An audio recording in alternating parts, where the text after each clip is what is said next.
Amen. Praise the Lord. Pagpapatuloy po natin ang ating pag-aaral dito sa salita ng Diyos.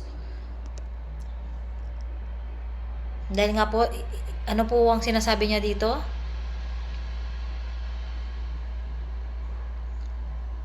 Na tayo po ay binigyan niya ng kapayapaan. Ang sinasabi po sa John 14:27 na ang aking kapayapaan na ibinigay ko sa inyo. Tatanggapin na lang na po natin ang kapayapaan na ito kasi ito po ay ibinigay niya na nung siya po ay napako sa krus ng Kalbaryo. Atin pong makikita dito na pinapakita ni Jesus na nung sa panahon niya, nung siya ay bumaba at nagkatawang tao at namuhay na katulad natin,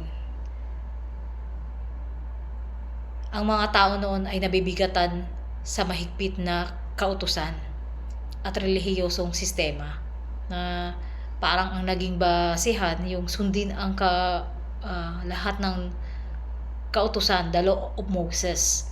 Pero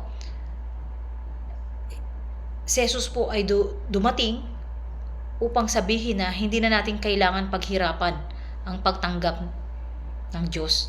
Ako na ang nagdala ng bigat para sa iyo. Kumbaga siya na po ang namagitan. Siya na po ang mediator para tayo ay makakonect sa Ama nating nasa langit.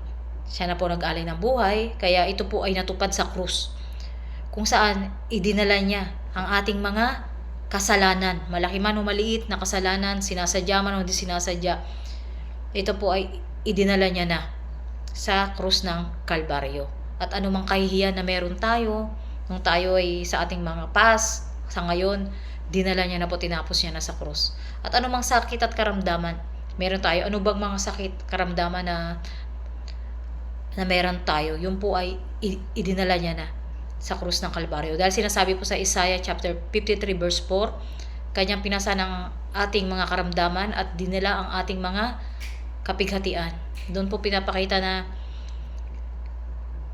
tinapos niya na po yung pagkamatay niya sa krus ng Kalbaryo, na inalay niya ang kanyang buhay. Ito po yung tanda na siya na po ang tumubos at nagpagaling ng ating mga sakit at karamdaman. Tatanggapin na lang natin po siya sa ating mga buhay.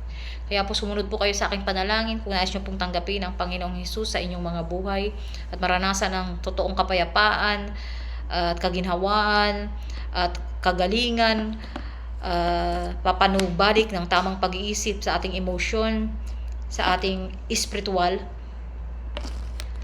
at sa ating physical, na makamtan natin ang totoong kagagalingan. Sumunod po kayo sa panalangin.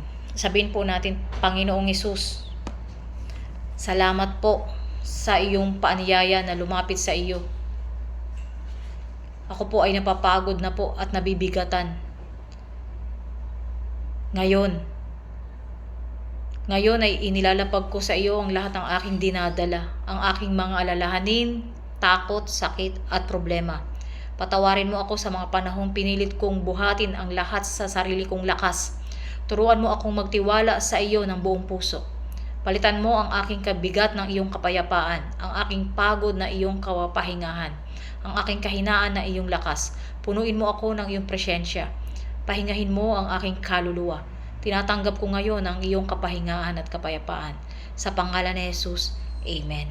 Kaya nga po, kung kayo po ay sumunod sa ating panalangin, ang Panginoong Hesus po ay nariyan na handang kupkupin tayo at bigyan tayo ng kapahingahan ng ating kaluluwa. Huwag po nating sayangin ang pagkakataon. Ang buhay sa mundo ay maikli lamang po. So, alamin natin yung purpose natin dito sa yung mundo. Kasi may purpose po tayo rito.